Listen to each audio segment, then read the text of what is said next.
to you, Ramprasad. Thank you, Group Captain Vijay Kumar, for that wonderful introduction. Good evening and a warm welcome to all of you. And thank you for being here to listen to us on a very important and relevant review we are going to have on leadership. So when I was scouting around for a book to review, typically I pick up either sales or leadership. These are the two favorite topics of mine, and I came across this Multipliers, which was slightly different from the rest of the leadership books. So that's how we are here. I quickly run through the summary of this book so that you get a gist of what is given in the book. So this is written by Liz Wiseman, who was Oracle executive earlier, and she runs her own leadership institute. With the extensive research done on 150 plus leaders across the continents, she has come up with a very powerful paradigm.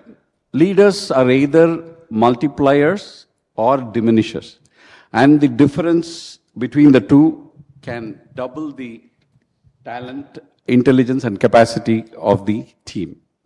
So the revised edition of the book contains about 288 pages and blends a lot of case studies and live examples. So it's a very easy read, and you could quickly relate to the book, and you will come across a lot of people aligning to the concepts shared in the book.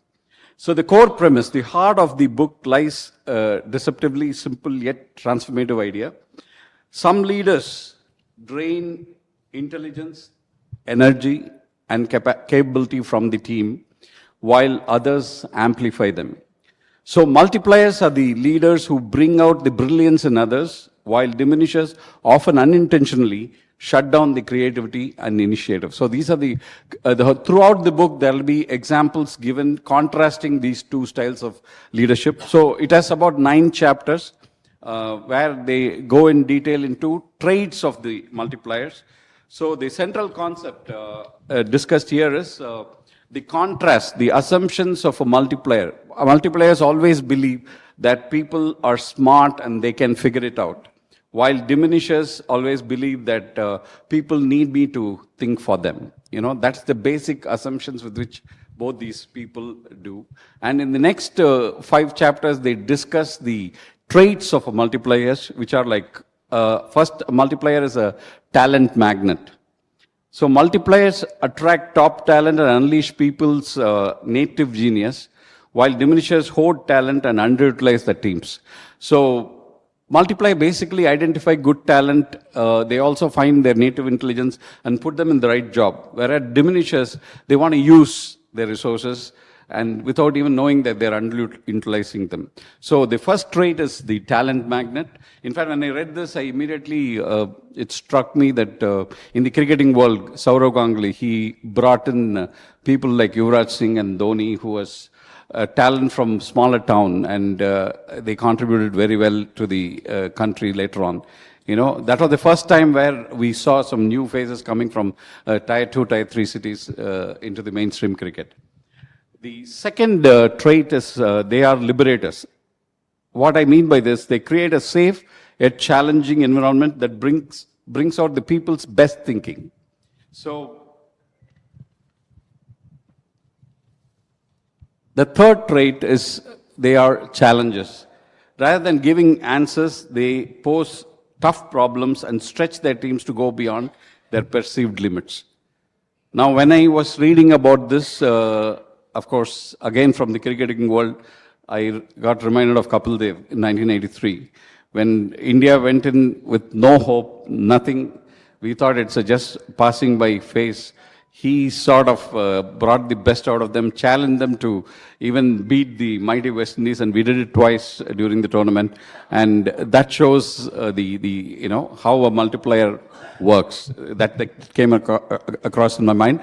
And there are other beautiful examples which are given in the book, which you can relate to quickly. You know, how a person called Vikram in Intel, when he worked with one of the bosses, George, he felt very important. He felt he's contributing to the business, and he also gave his best. But after 6 years, when he was moved to another boss, who was equally a good genius, but he felt he was virtually useless and he was totally underutilized, and over a period of time he lost the interest in the job. So basically what I'm saying is, in every organizations you have this diminishers and multipliers operating. Okay. Then the next one is decision making. Decision making is one of the most important tasks of a leader. And how do we go about doing it? So a multiplier is highly democratic. He involves everyone and debates over everything, and finally, gets the decision done where it is totally acceptable to the entire team. Whereas diminisher will take the decision and impose the decision on the followers. So he is a debate maker, which is the fourth trait. And finally, he's an investor. What I mean by investor is he delegates ownership with accountability. Fostering encourages small practical experiments that allow leaders to shift behaviors and multiply intelligence over time. So multipliers basically have this 5 traits which enables their followers to give their best, while the diminishers does exactly the opposite. So the 5 disciplines of a multiplier is talent magnet, a liberator, a challenger, a debate maker, an investor. So how these traits work on each one of us is what we are going to deliberate during this review today. Multipliers operate from the belief that others' capability, whereas diminishers operate from a scarcity mindset. That's already done. Sometimes there are well-meaning people who accidentally get into diminishing role. Actually, they want good for their people, but eventually get into protecting them or micromanaging them. In the process, they stifle their potential and growth. So once you identify this diminishes, how to transform yourself into multipliers is about it's discussed in the 7th chapter. And then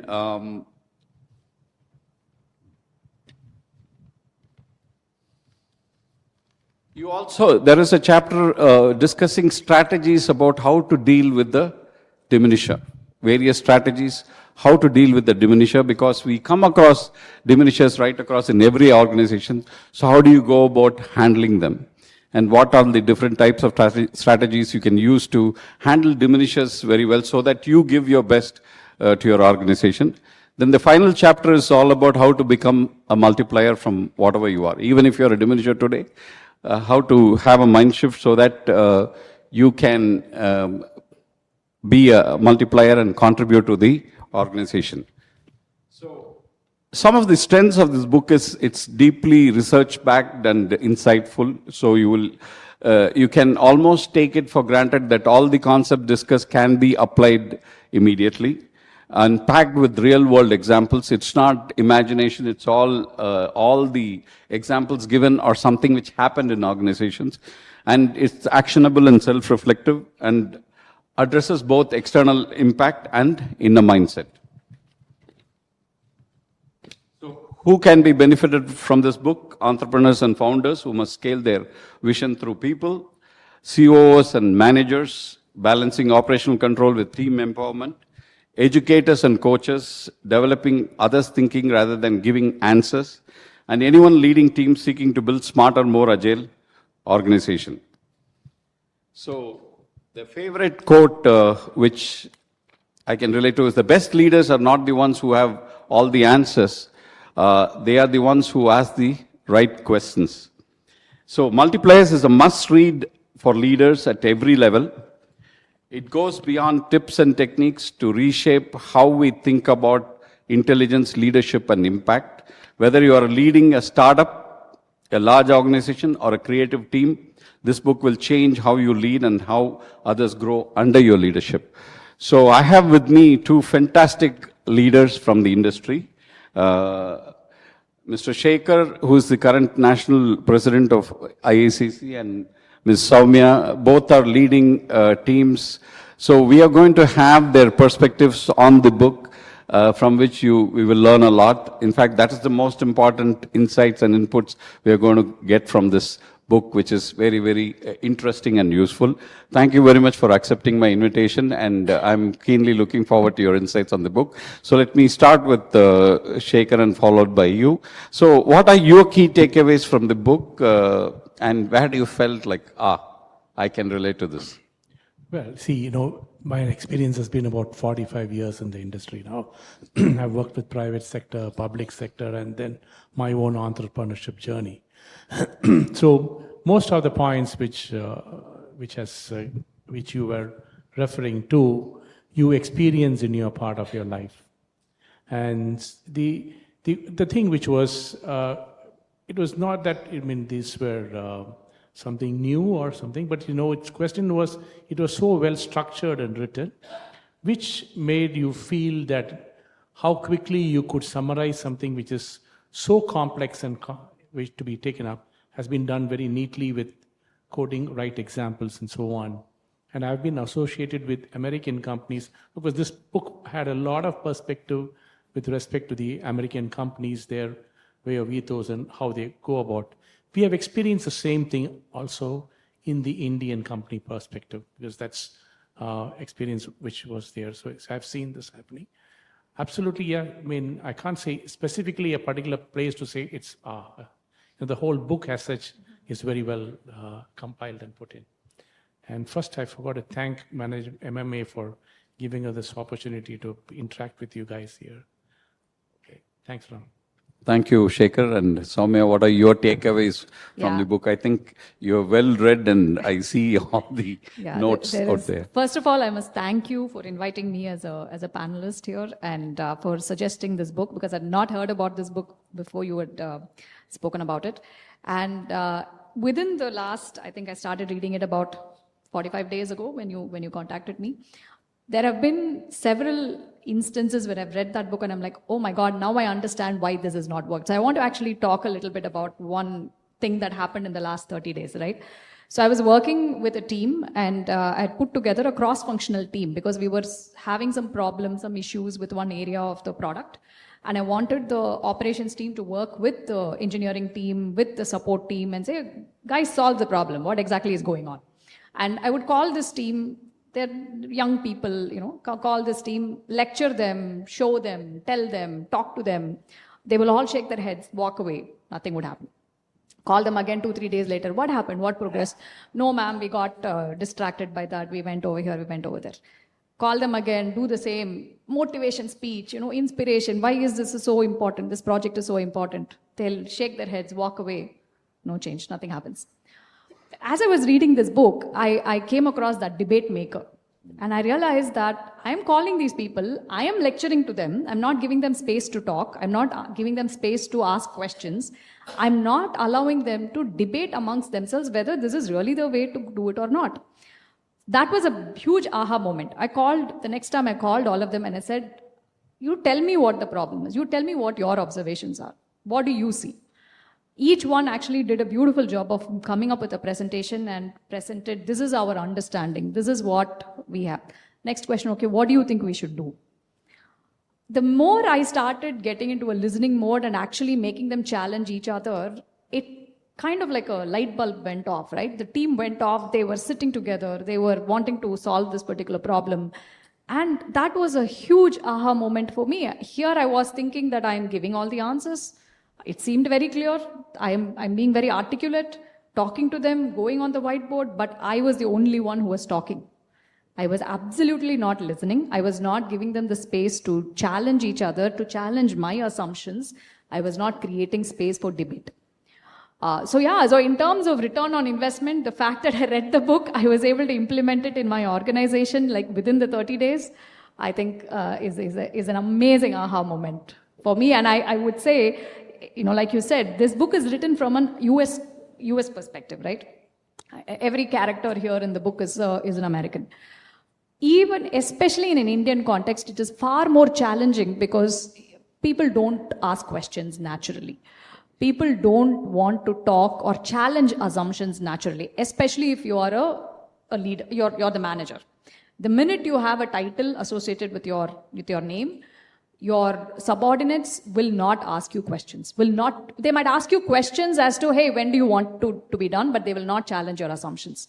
So here, in an Indian context, leaders have to be far more a debate maker, in my opinion. They have to create the space, they have to invite questioning, they have to invite that us challenging your own assumptions if you truly want to be a multiplier. So that's my short takeaway from. Wonderful, wonderful. I think what a beautiful example she gave. She was a diminisher to start with. You know, she was taking the decisions and trying to push it to the team, and team was not responding naturally.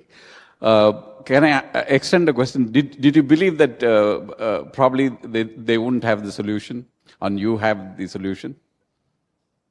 I'm sure, right? So I think the other second aha moment is that accidental diminisher part of it. Right, exactly. You think the word diminisher means that you come at it with a very bad intention. That's not true. You actually come at it with an extremely good intention. You've sat through, you've thought through, you think you have a solution, but the way you're presenting to it, it's like, I'm going to tell you what, because this was a cross-functional team. I could see the collaboration where each person was sitting within their own department. So automatically I thought I had the answer.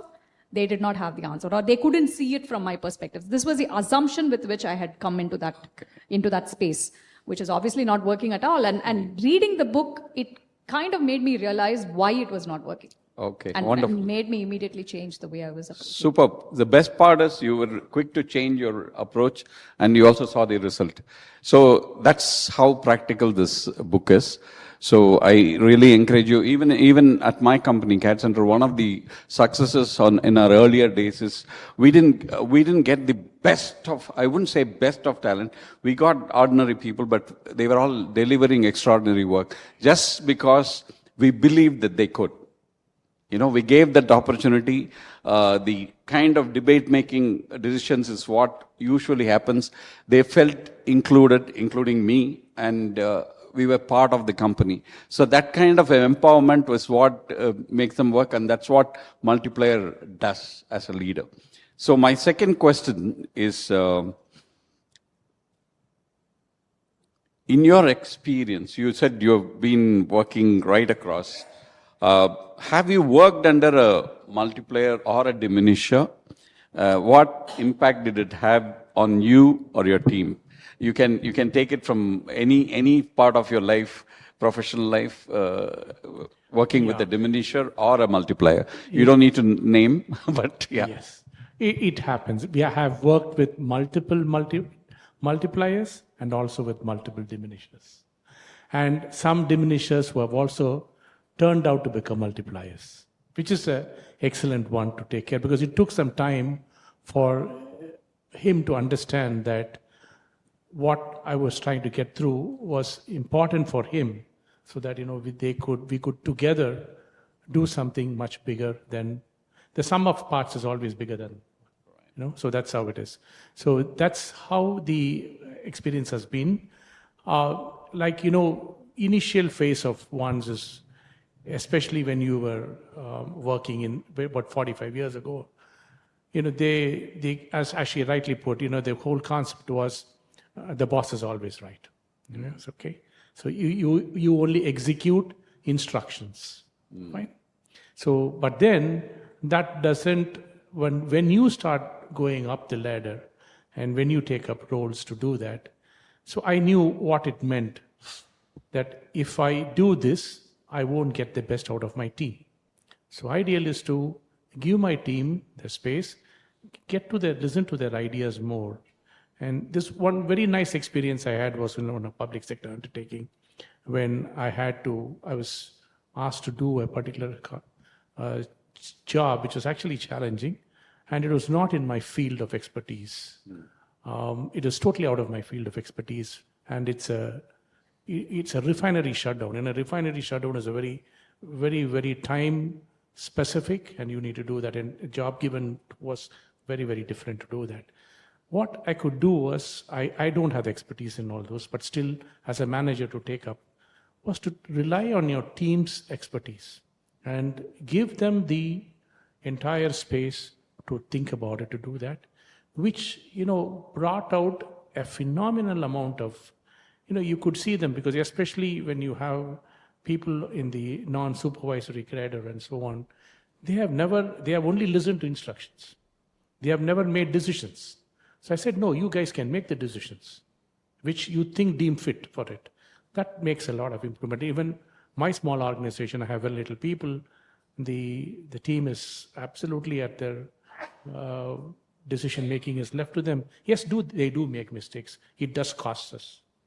But then once if they can learn out of it, that's enough. Next time they will bring you what you need. That's been one of the good experiences we have had. You will face diminishers always. In any of your corporate life, if somebody says he has not faced one, he's not truthful. So how does the diminisher impact you? Were you sort of affected by it and change your course, or you sort of try to handle the diminisher? See, definitely what happens is it again depends on at what role you are. At certain points, you will simply have to just toe in line and just keep going. But sometimes you will have an opportunity where you could sometimes get an opportunity to sit across and then explain. It does help. Sometimes they still don't. You have to take it and then go. But then what happens is your output performance would definitely go down. And today's condition, as I see, more and more people realize this, and I see the work environment is lot different than what it was 40 years ago. Thank you, Shekhar, for those insights. Soumya, the same question is applicable to you. Yeah. No, absolutely. I think in your work life, you come across a lot of diminishers and a lot of multipliers. I think prior to reading this book, I probably did not know to give that term to this. You just have this feeling that you like working for certain people and you don't like working for certain people, right? For whatever reason. I think this book has helped me at least articulate those things. So for this, as I was thinking about it, I have like two examples, and one of the examples is from earlier in my career. I think I was about 27 or 28, and I had set up an Indian operations for a US based company, and my company had gotten acquired by another company, and so all of a sudden I had a new boss, right, who was in the US.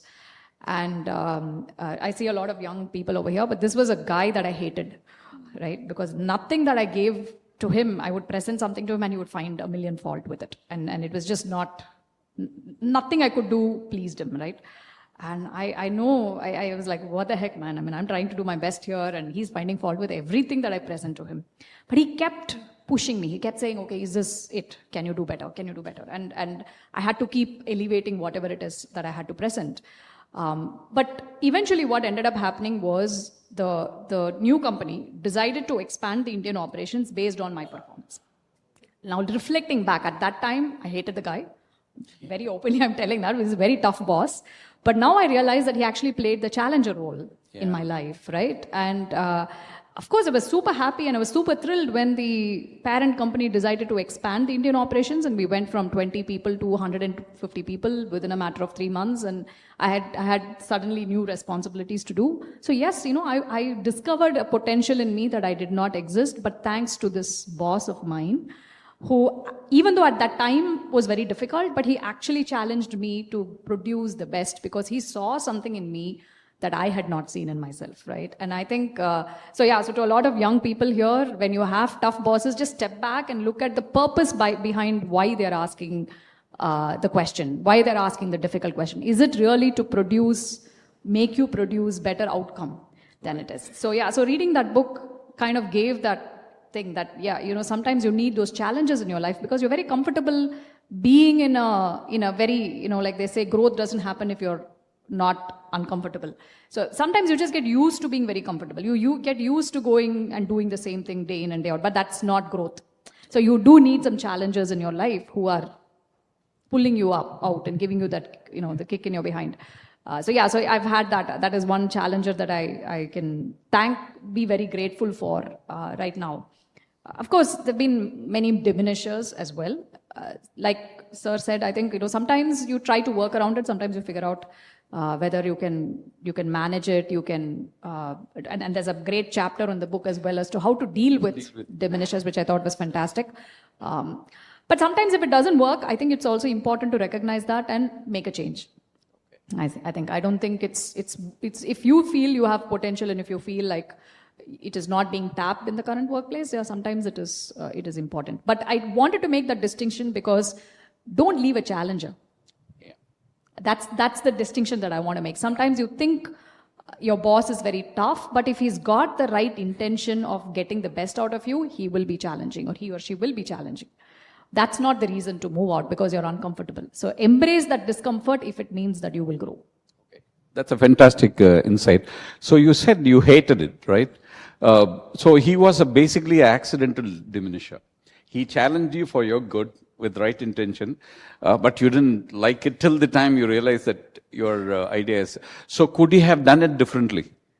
Perhaps. I think, and again, I feel this is a cultural difference here as well. He was an American, I was Indian, and I think in the Indian context, if somebody raises their voice and talks, or if somebody is a little bit passionate, you think they are scolding you. This is kind of how we've grown up.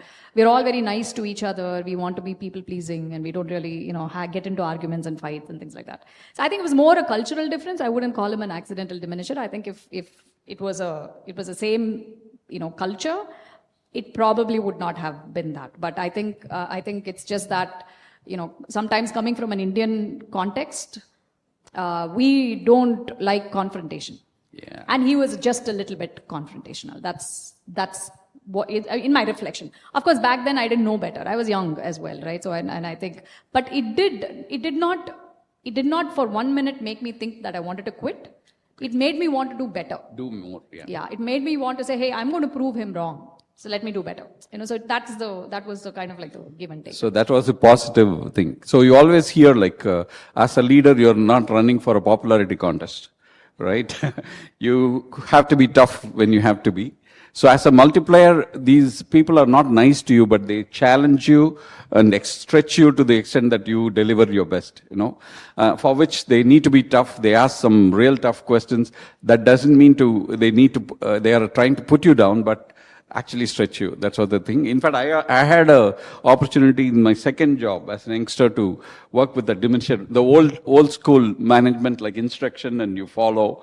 People used to be afraid to go and meet him to that extent, because he'll always shout, he's always under tense moment, always trying to control. So I observed him for 3 months and said, okay, how do I handle this person? I'm not enjoying what I'm doing, but I know he's doing it for a certain purpose. So I tried to understand the purpose, and he was actually doing it for the company, not for himself. All the tension and other things is to meet the company's goals. So once I understood it, my communication changed. So whenever I wanted something or I wanted to get something, I would always say, would it be better for the company if we do this? And his acceptance was really good. And within 2 months, I became a sort of consultant to him. Okay. So that's what I realized. Once you understand the person, you are in a better position to deal with them. Okay, so that's fantastic. So let me move on to the next question, which is, we saw the 5 disciplines of a multiplier. So among these disciplines, like talent magnet, liberator, challenger, debate maker, and investor, which of you relate to most as a multiplier? I would say more of a liberator. Liberator, okay. That's the comfort point I have. Okay, so you give space and allow them to make mistakes so that they deliver their best. They'll deliver their best, and you only course correct. Okay. Don't do anything else. Okay, this way you can attract a lot of good talent as well. Yes, of course, I also do lose them. I lose them to very big corporates who pick them up. Okay.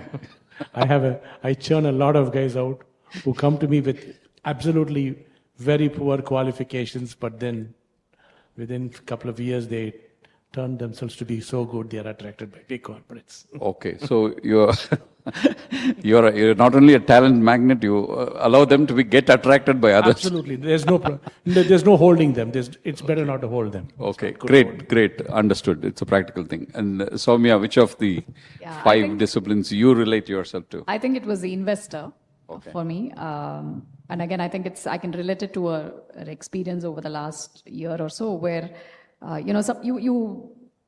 and here is the thing, right? I don't think anybody is a multiplier all the time or a diminisher all the time. You kind of go through all of these shades, right? So there was a junior HR person in my organization, and I started becoming very micromanaging. I mean, because in the sense that I wanted things to be done, and this is a fairly fresh talent, and I had to teach her, and it became a little bit of, okay, let's write the operating procedures, let's do the checklists and things like that. And I know